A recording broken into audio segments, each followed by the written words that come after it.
پوری ان کی زبانیں گنگ ہو جاتی ہیں. ان سے پوچھیں حدیث الثقلین کا مطلب کیا ہے, زبانیں خاموش, بند, چپ, کچھ نہیں بولنا اس کے اوپر.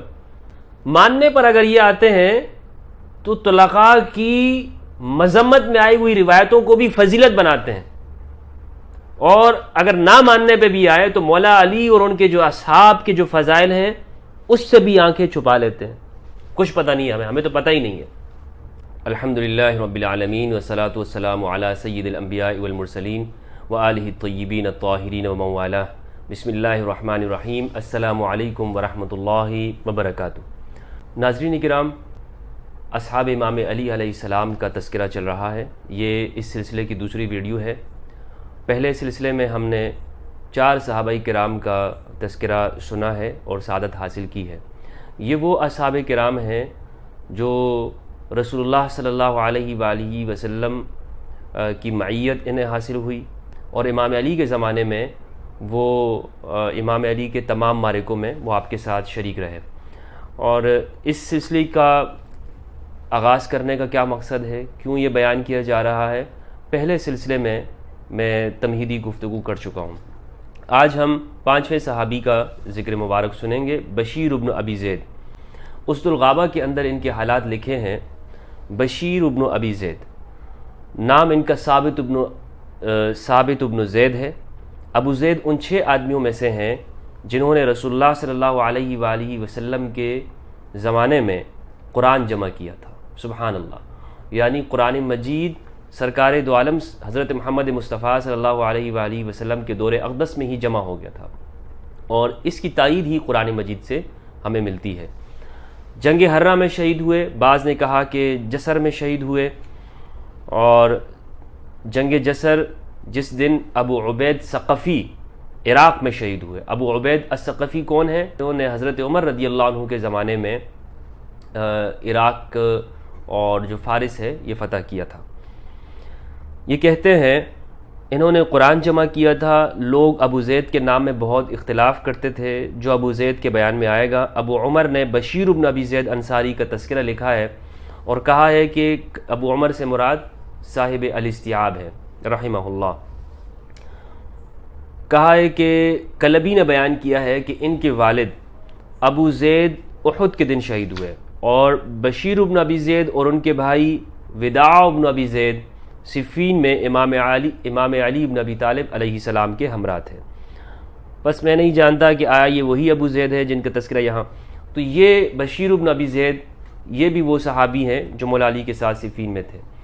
آگے ہیں بشیر ابن عقبہ. بشیر ابن عقبہ, ان کا تذکرہ بھی اسد الغابہ کے اندر موجود ہے. کہتے ہیں بشیر ابن عقبہ کی کنیت ابو مسعود ہے. یہ بیٹے ہیں عمرو بن ثعلبہ ابن اسیرہ ابن عسیرہ ابن عطیہ ابن خدارہ ابن عوف بن حارث بن خزرج. انصاری ہیں, خزرجی ہیں, حارثی ہیں. یعنی جو انصار کے 2 بڑے قبیلے تھے, اوس اور خزرج, تو یہ خزرجی ہیں. انہوں نے بچپن میں نبی کو دیکھا تھا صلی اللہ علیہ وآلہ وسلم. اور یہ ہمارے ہاں اردو کے اندر بڑا عجیب یہ معاملہ کرتے ہیں کہ رسول اللہ صلی اللہ علیہ وآلہ وسلم کے اوپر جو درود ہے وہ پورا نہیں لکھتے اور صرف سواد لکھ لیتے ہیں. اس سے مجھے بڑی پریشانی اور کوفت ہوتی ہے, اور اللہ تعالیٰ ان کو ہدایت عطا فرمائے. یہ اور ان کے والد دونوں صحابی ہیں. ابو بکر بن حزم نے روایت کی ہے کہ عروہ بن زبیر عمر بن عبدالعزیز سے بیان کرتے تھے جب کہ وہ امیر المؤمنین تھے کہ مجھ سے ابو مسعود نے یا بشیر بن ابی مسعود نے, کہ دونوں نبی صلی اللہ علیہ وآلہ وسلم کے صحابی ہیں, بیان کیا کہ جبریل زوال آفتاب کے بعد نبی صلی اللہ علیہ وآلہ وسلم, یہ جہاں میں صلی اللہ علیہ وآلہ وسلم پڑھ رہا ہوں نا, رسول اللہ صلی اللہ علیہ وآلہ وسلم پر درود, تو یہ اس کتاب میں نہیں لکھا ہوا, اس میں صرف وہ سواد لکھا ہوا ہے. یہ دیوبندی مکتب سے نکلی ہے, یعنی اس کا جو ترجمہ ہوا ہے. اللہ کے بندو, اتنی بڑی کتاب لکھ رہے ہو, ہزاروں صفحوں کے اوپر چھاپ رہے ہو, آپ ترجمہ کر رہے ہو, تو درود پاک کیوں آدھا لکھتے ہو؟ درود پاک تو مکمل لکھا کرو صلی اللہ علیہ وآلہ وسلم. پھر کہتے ہیں ہمارے علم میں یہاں پہ لوگوں میں برکت نہیں ہے, ملک میں برکت نہیں ہے. چنانچہ حضرت نے کھڑے ہو کر نماز پڑھی. اچھا, جبریل نے زوال آفتاب کے بعد نبی صلی اللہ علیہ وآلہ وسلم کی حضور میں حاضر ہوئے اور کہا, اے محمد صلی اللہ علیہ وآلہ وسلم, ظہر کی نماز پڑھیں، چنانچہ حضرت نے کھڑے ہو کر نماز پڑھی، پھر حضرت سے مراد حضور نے، پھر انہوں نے اوقات کے تعین کی کیفیت بیان کی، اور ابو معاویہ نے مسعر سے، انہوں نے ثابت سے، انہوں نے عبید اللہ سے روایت کی ہے کہ انہوں نے کہا ہے کہ میں نے بشیر ابن ابی مسعود انصاری کو، جو کہ صحابی تھے، دیکھا ہے۔ یہ بشیر جنگ صفین میں امام علی کے ہمراہ تھے۔ ان کا تذکرہ تینوں نے لکھا ہے، یعنی صاحب استیاب اور ابو نعیم وغیرہ۔ تو یہ تھے جناب بشیر ابن عقبہ رضی اللہ تعالی عنہ۔ اگلے ہیں ثابت ابن عبید، یہ بدری صحابی ہیں رضی اللہ تعالی عنہ۔ ان کا تذکرہ بہت ہی مختصر ایک لائن کے اندر ہے، کہتے ہیں ثابت ابن عبید انصاری جنگ بدر میں شریک تھے اور جنگ صفین میں امام علی ابن ابی طالب علیہ السلام کے ہمراہ تھے۔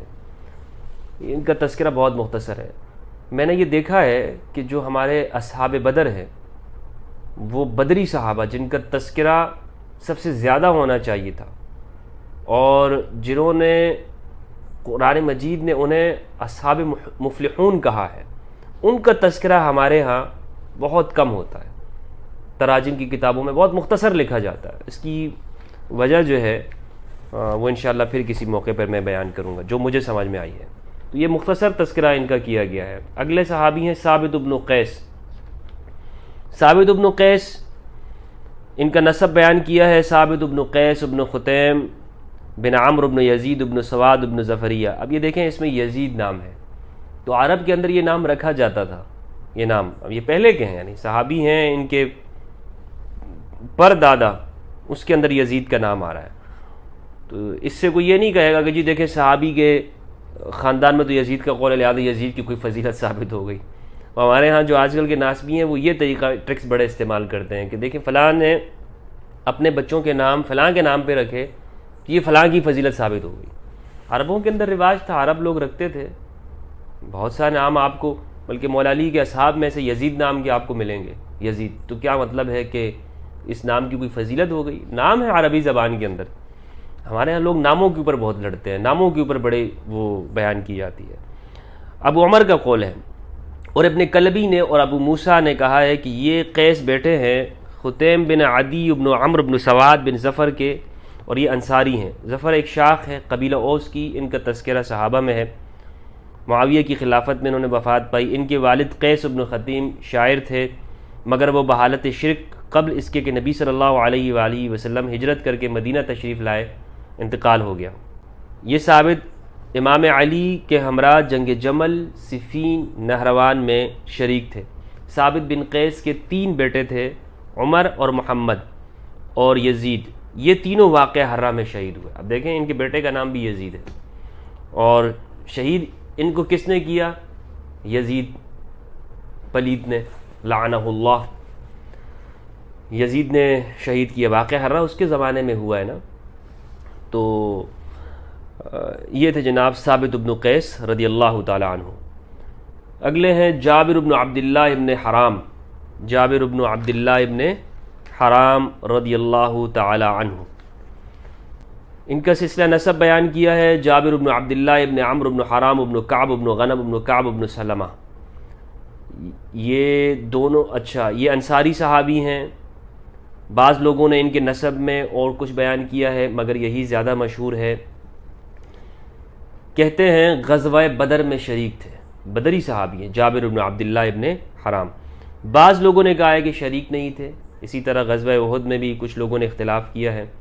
صحیح یہ ہے کہ یہ بدری صحابی ہے۔ یہ کہتے ہیں سند بیان کرنے کے بعد انہوں نے حضرت جابر کو یہ کہتے سنا کہ میں رسول اللہ صلی اللہ علیہ وآلہ وسلم کے ہمراہ 17 غزوات میں شریک تھا۔ اللہ اکبر۔ جابر کہتے تھے میں بدر اور احد میں شریک نہ تھا، میرے والد نے مجھے روک لیا تھا، چنانچہ جب وہ احد میں شہید ہو گئے تو پھر میں کسی جہاد میں رسول اللہ صلی اللہ علیہ وآلہ وسلم سے پیچھے نہیں رہا۔ ایک قول یہ ہے۔ کلبی نے کہا ہے کہ حضرت جابر احد میں شریک تھے، ان کے بارے میں تھوڑا سا اختلاف تفصیل ہے۔ بعض نے کہا ہے کہ انہوں نے نبی صلی اللہ علیہ وآلہ وسلم کے ہمراہ 18 غزوات کیے، اور صفین میں امام علی بن ابی طالب کے ہمراہ بھی اخیر عمر میں یہ شریک تھے، اور اخیر عمر میں نابینا ہو گئے تھے۔ اپنی مونچھوں کو منڈواتے تھے اور زرد خضاب لگاتے تھے۔ شرکائے بیعت عقبہ میں سے مدینہ میں سب کے بعد انہی کی وفات ہوئی، یعنی یہ بیعت عقبہ میں والے افراد میں شامل ہے۔ بیعت عقبہ والے سیرت میں آپ پڑھیں ہیں، بیعت عقبہ والے کتنی بڑی فضیلت ہے، مدینہ میں آنے کا سبب ہی وہ لوگ بنے ہیں رسول اللہ صلی اللہ علیہ وآلہ وسلم کا، کہ بیعت عقبہ اولا اور ثانیہ جنہوں نے کی ہے۔ اچھا جناب، یہ کہتے ہیں جابر بن عبداللہ سے نقل کر کے خبر دی، انہوں نے کہا ہے رسول اللہ صلی اللہ علیہ وآلہ وسلم کو یہ فرماتے ہوئے سنا کہ سعد بن معاذ کی موت سے رحمان کا عرش ہل گیا۔ جابر سے کسی نے کہا کہ برا تو کہتے تھے، یعنی برا بن عازب رضی اللہ عنہ، کہ رحمان کا تخت نہیں مراد بلکہ جنازے کا تخت مراد ہے۔ یعنی یہ جو روایت کے اندر ہے کہ سعد بن معاذ کی موت سے رحمان کا عرش ہل گیا، تو اس بارے میں برا بن عازب یہ کہا کرتے تھے کہ حضور نے ایسا نہیں فرمایا کہ رحمان کا عرش ہل گیا، بلکہ حضور نے فرمایا کہ جنازہ کا جو تخت تھا جس پہ جنازہ پڑا ہوا تھا وہ ہل گیا۔ تو یہ برا بن عازب کے بارے میں کہتے ہیں، وہ یوں فرمایا کرتے تھے۔ جابر نے کہا کہ ان دونوں قبیلوں یعنی اوس اور خزرج کے درمیان میں باہم عداوت تھی، اس وجہ سے برا نے ایسا کہا۔ میں نے خود رسول اللہ صلی اللہ علیہ وآلہ وسلم کو یہ فرماتے ہوئے سنا کہ رحمان کا عرش ہل گیا۔ ابن الاسیر کہتے ہیں میں کہتا ہوں کہ جابر بھی قبیلہ خزرج سے ہیں، مگر ان کی دینداری نے ان کو حق بات کے کہنے اور اس کو چھپانے والے پر اعتراض کرنے پر مجبور کر دیا۔ برا بن عازب خزرج کے تھے اور وہ سعد بن معاذ آپ کو پتہ ہے اوس کے تھے، تو ان کے درمیان میں رسول اللہ صلی اللہ علیہ وآلہ وسلم کی بعثت سے قبل بھی آپس میں چلی آ رہی تھی، اور یہ بعد میں بھی یہ موجود تھی، لیکن رسول اللہ صلی اللہ علیہ وآلہ وسلم کی موجودگی کی وجہ سے فتنہ سر نہیں اٹھاتا تھا، اور منافقین اس کی کوشش کیا کرتے تھے، جیسے عبداللہ ابن ابی نے اس کی بڑی کوشش کی۔ قرآن مجید میں ہے کہ اگر ہم مدینہ لوٹ آئیں، لَإِن رَجَعْنَا إِلَى الْمَدِينَةِ لَيُخْرِجَنَّ الْأَعَزُّ مِنْهَا الْأَذَلُ۔ یہ عبداللہ ابن ابی نے کہا کہ جب دو طرف سے ایک مہاجر اور انصاری آپس میں لڑ گئے تھے، تو زید بن ارقم رضی اللہ تعالیٰ عنہ نے یہ بات جو عبداللہ ابن ابی نے کہی تھی جا کے رسول اللہ صلی اللہ علیہ وآلہ وسلم کو بتا دی، لیکن عبداللہ ابن ابی اپنے ساتھ بہت سارے لوگوں کو منافقوں کو جمع کر کے کہا کہ میں نے ایسا کہا ہی نہیں ہے۔ پھر قرآن مجید اترا اور زید بن ارقم رضی اللہ تعالیٰ عنہ کی تصدیق کی گئی، تائید کی گئی۔ یہ منافقین کی کوشش رہا کرتی تھی۔ اچھا، کہتے ہیں حضرت جابر 74 ہجری میں اور بقول بعض 77 ہجری میں انہوں نے وفات پائی، اور حضرت جابر کی عمر 94 سال تھی۔ اگلے صحابی ہیں جاریہ ابن زید۔ جاریہ ابن زید، ابو عمر نے کہا ہے کہ کلبی نے ان کا ذکر ان صحابہ میں کیا ہے جو جنگ صفین میں امام علی بن ابی طالب کے ہمراہ تھے۔ ان کا تذکرہ بھی بہت اتنا ہی ہے، مختصر ہے، ایک لائن کا ہے۔ آگے ہیں جبر بن انس، یہ بدری صحابی ہیں۔ اچھا، جاریہ ابن قدامہ ان کا مجھ سے رہ گیا تھا تذکرہ، تو یہ بھی ہیں، جاریہ ابن زید بھی ہیں اور جاریہ ابن قدامہ بھی ہیں، تو ان کو بھی ایڈ کر لیجئے گا، تو اس طرح 97 بن جاتے ہیں۔ جاریہ ابن قدامہ تمیمی سعدی، احنف ابن قیس کے چچا ہیں۔ بعض لوگ کہتے ہیں کہ احنف کے چچا زاد بھائی ہیں، یہ ابن مندہ اور ابو نعیم کا قول ہے، مگر ابو نعیم نے کہا ہے کہ بعض لوگوں کا قول ہے نہ کہ یہ کہ ان کے چچا ہیں وغیرہ وغیرہ۔ یہ علی بن ابی طالب علیہ السلام کے اصحاب میں ہیں اور ان کے ہمراہ تمام جنگوں میں شریک رہے ہیں۔ یہ وہی ہیں جنہوں نے عبداللہ ابن حضرمی کو بصرہ میں محصور کر لیا تھا، ابن سنبل کے گھر میں، اور اس گھر میں آگ لگا دی تھی۔ معاویہ نے ابن حضرمی کو بصرہ پر قبضہ کرنے کے لیے بھیجا تھا۔ ابن حضرمی بنی تمیم کے یہاں اترے تھے۔ زیاد اس زمانے میں بصرہ کے حاکم تھے۔ تو جاریہ ابن زید اور جاریہ ابن قدامہ، ان کا بھی آپ اضافہ کر لیجئے، ٹھیک ہے۔ تو جاریہ ابن قدامہ بھی ان اصحاب میں سے ہیں جو مولا علی کے ساتھ صفین میں شریک رہے ہیں۔ جبر ابن انس، جبر ابن انس بدری ہیں، بدری صحابی ہیں۔ ابو نعیم نے کہا ہے کہ ہم سے سلیمان ابن احمد نے بیان کیا، وہ کہتے تھے ہم سے حضرمی نے بیان کیا کہ انہوں نے عبید اللہ ابن ابی رافع کی کتاب میں من جملہ ان لوگوں کے نام کہ جو امام علی کے ہمراہ جنگ صفین میں شریک تھے، جبر ابن انس کا نام بھی دیکھا جو بدری تھے، قبیلہ بنو زریق سے۔ تو یہ بدری صحابی ہیں جو مولا علی کے ساتھ تھے۔ اگلے ہیں جناب جبیر ابن حباب۔ جبیر بن حباب بن منذر کہتے ہیں امام علی بن ابی طالب کی ہمراہ جنگ صفین میں شریک تھے، بس اتنا ہی ان کا ذکر ہے۔ جندب بن زہیر بن حارث بن کثیر بن جشم بن سبیع بن مالک بن زحل بن مازن بن زبیان بن ثعلبہ بن دول بن، اچھا یہ ان کا سلسلہ نسب ہے غامدی، یہ غامدی تھے، یعنی غامدی قبیلے سے تھے۔ اس زمانے کے یہ جو غامدی تھے وہ مولا علی کے ساتھ تھے۔ آج کل کے جو غامدی ہیں یہ دوسری طرف اترے ہوئے ہیں پٹری سے، لیکن یہ اس دور کے جو غامدی تھے یہ ہدایت یافتہ تھے، صحابی ہیں، مولا علی کے ساتھ ہیں۔ جنگ صفین کے پیادوں میں امام علی کے ساتھ تھے، اسی صفین کی جنگ میں شہید ہوئے مولا علی کا ساتھ دیتے ہوئے رضی اللہ تعالی عنہ۔ بعض لوگ کہتے ہیں کہ جس شخص نے ولید بن عقبہ بن ابی معیط کے سامنے جادوگر کو قتل کیا تھا وہ جندب بن زہیر ہیں، یہ زبیر بن بکار کا قول ہے۔ بعض لوگ کہتے ہیں وہ جندب بن کعب تھے وغیرہ وغیرہ۔ یہ جندب امام علی کے ہمراہ جنگ صفین میں شہید ہوئے۔ ان کا تذکرہ ابن مندہ اور ابو نعیم نے لکھا ہے، مگر ابو عمر نے مستقل نہیں لکھا بلکہ جندب بن کعب نے۔ تو جندب بن زہیر یہ شہید ہوئے ہیں جو کہ غامدی قبیلے سے تھے، مولا علی کا ساتھ دیتے ہوئے صفین میں۔ اگلے صحابی ہیں حارث بن حاتب، اللہم صلی علی محمد۔ حارث بن حاتب بن عمرو بن عبید بن امیہ بن زید بن مالک بن عوف بن عمرو بن عوف بن مالک بن اوس انصاری۔ بعض لوگ کہتے ہیں یہ بنی عبد الاشہل سے ہیں، مگر پہلا قول زیادہ صحیح ہے۔ کنیت ان کی ابو عبداللہ ہے، ثعلبہ بن حاتب کے بھائی ہیں۔ موسیٰ بن عقبہ نے ان لوگوں میں ان کا ذکر کیا ہے جو انصار کی قبیلہ اوس کی شاخ، بنی عمرو بن عوف کے خاندان بن امیہ ابن زید میں سے غزوہ بدر میں شریک ہوئے تھے۔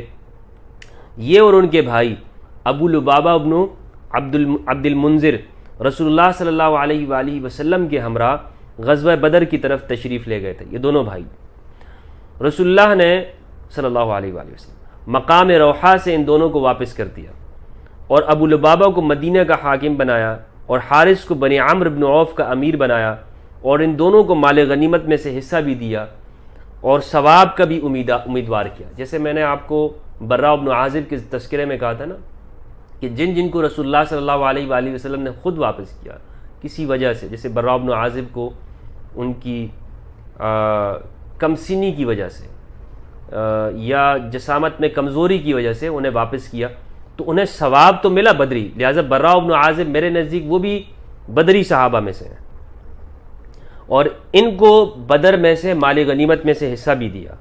پس یہ دونوں مثل اس کے ہوئے جو غزوہ بدر میں شریک ہو۔ جنگ صفین میں امام علی بن ابی طالب علیہ السلام کے ہمراہ تھے۔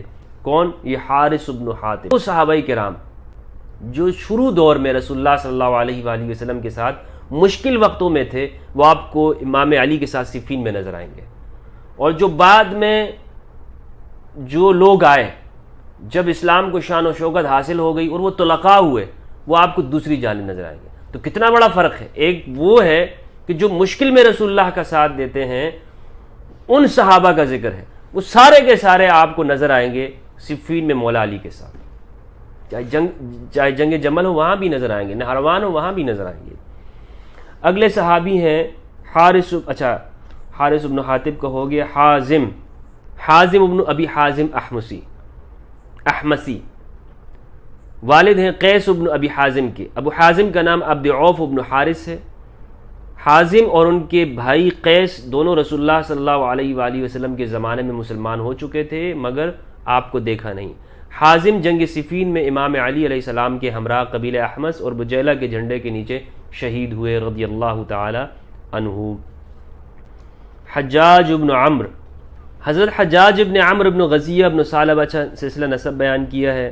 بخاری نے کہا ہے کہ یہ صحابی ہیں، ان سے اکرمہ مولا ابن عباس اور کثیر بن عباس نے روایت کی ہے، ان کے علاوہ لوگوں نے بھی روایت کی ہے۔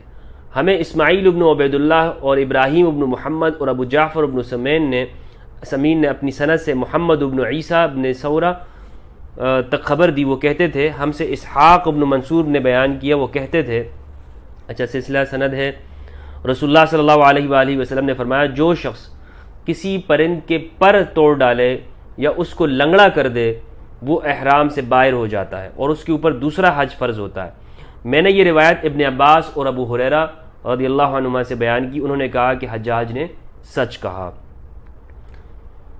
اچھا کہتے ہیں یہ امام علی کے ہمراہ جنگ صفین میں شریک تھے اور لڑتے وقت لوگوں سے کہتے تھے کہ اے گروہ انصار، کیا تم یہ چاہتے ہو کہ جب ہم اپنے پروردگار سے ملیں تو اس سے کہیں کہ انا اطعنا سادتنا وکبراءنا فاضلونا السبیل، کہ یہ آیت پڑھ کے یہ جنگ میں شریک ہوئے اور یہی آیت پڑھتے تھے کہ لوگوں کیا ہماری حالت ان لوگوں جیسی ہو کہ پروردگار کے سامنے ہم یہ کہیں کہ ہمیں ہمارے بڑوں نے گمراہ کر دیا، ہم نے ان کی پیروی کی، تو لڑو، مولا علی کا ساتھ دو۔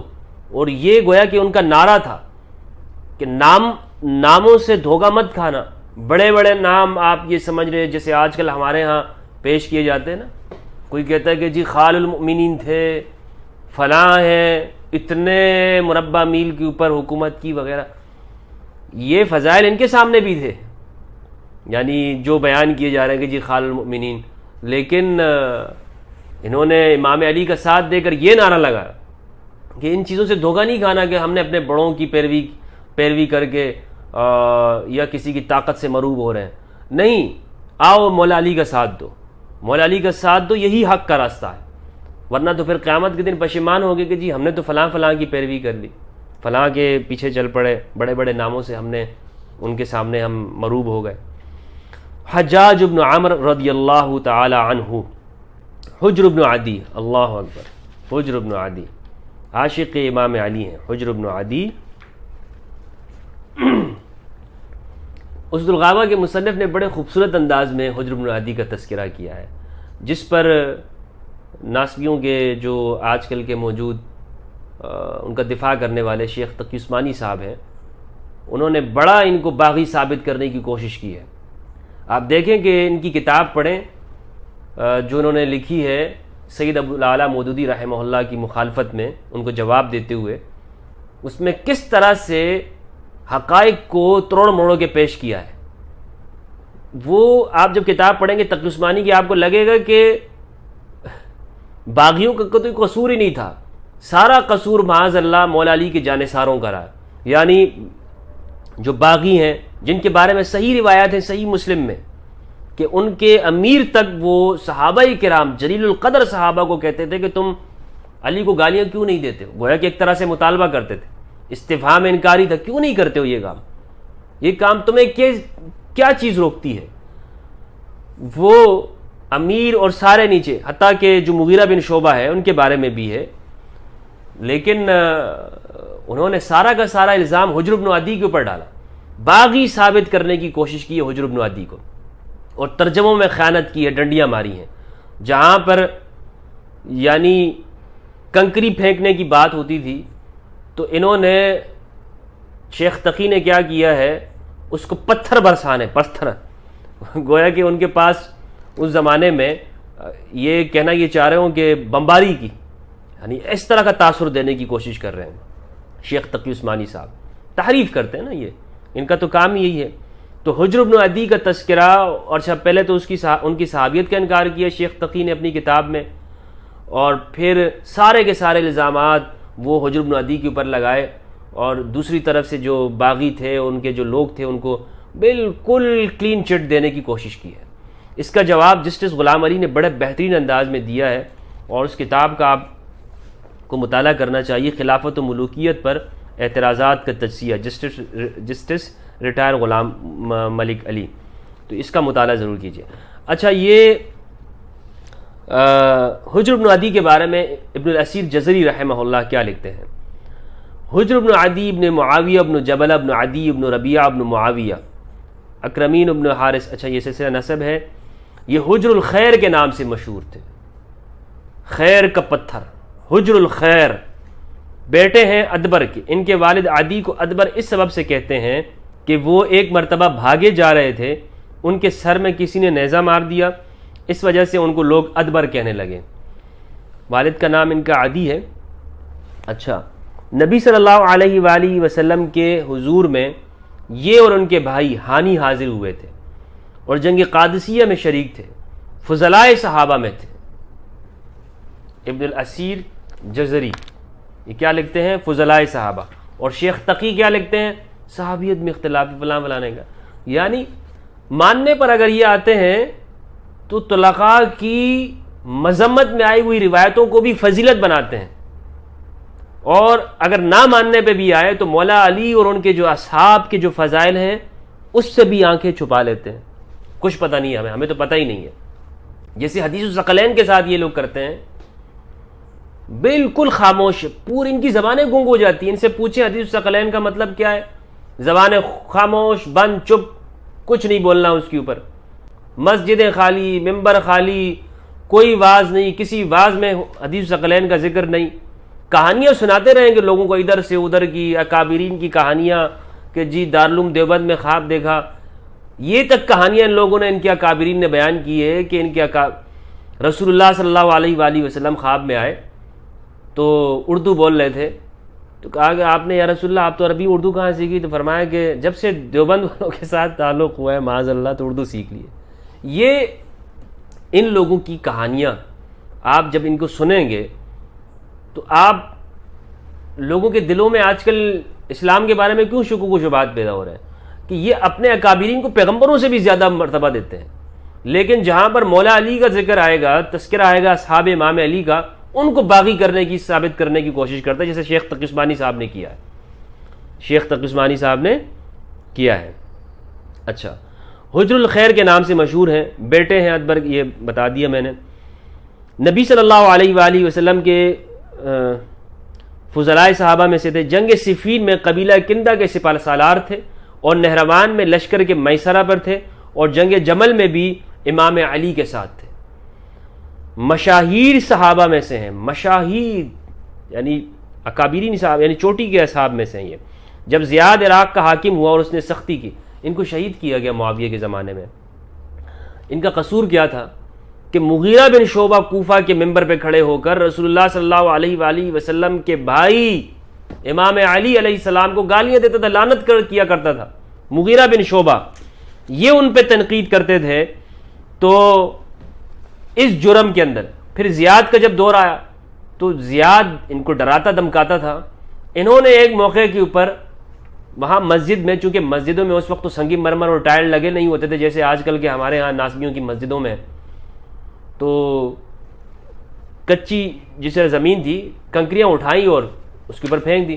اس جرم میں اس نے پکڑ لیا اور 14 افراد کے ہمراہ معاویہ نے کہا کہ میری طرف بھیجو۔ پہلے خط لکھا اس نے، معاویہ نے کہا کہ میری طرف بھیجو، اور یہ بھیجا گیا۔ 6 افراد ان میں سے چھوڑ دیے گئے، 8 افراد کو مرج عذرا کے مقام کے اوپر ہاتھ باندھ کے ان کو جو ہے شہید کیا گیا۔ اس طرح ہاتھ یوں، اس طرح پیچھے ہاتھ باندھ کر ان کی گردن اڑائی گئی، شہید کیا گیا۔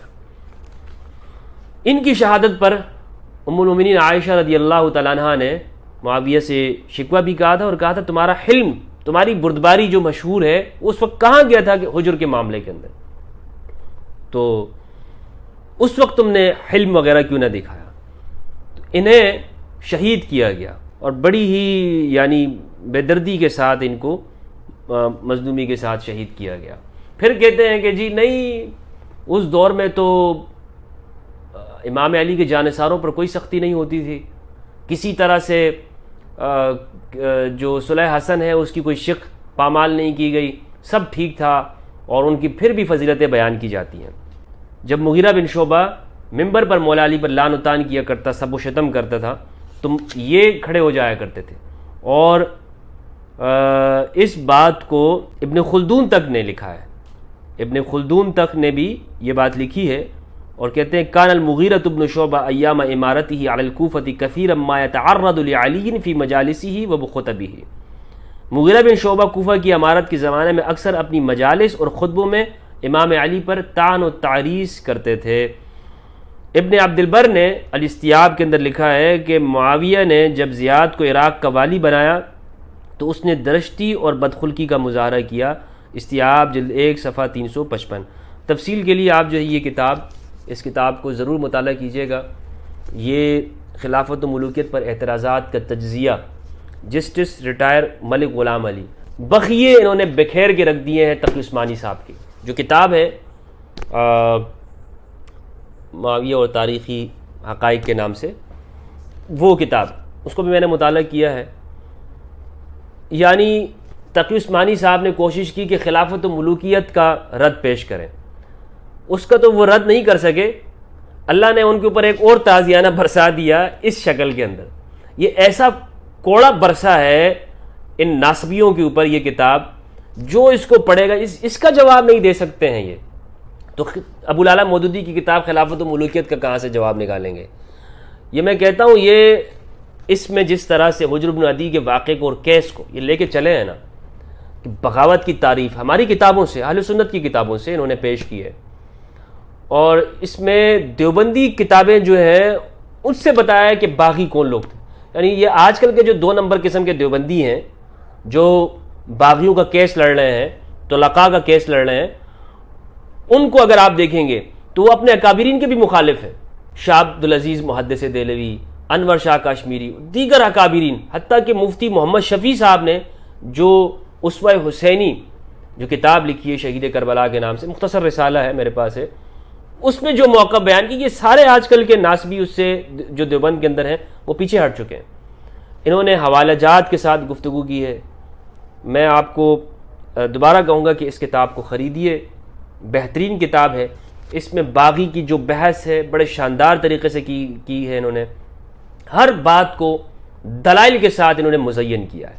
مجھے ان سے صرف ایک چیز کے اندر اختلاف ہے، اور وہ انہوں نے جو ایک معاویہ کے مناقب کے اندر جو ایک صفحہ لکھا ہے اس میں بھی کوئی خاص انہوں نے روایتیں نہیں لکھی ہیں۔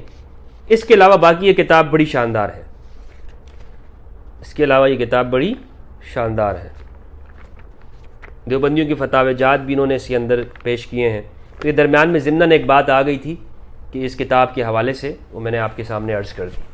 حجر بن عدی رضی اللہ تعالیٰ عنہ جو حجر بن الخیر ہیں، ہاتھ باندھ کر ان کو شہید کیا گیا۔ یہ وہ دور ہے مولا علی کے جانثاروں کے اوپر زمین تنگ کر دی گئی تھی شام کی۔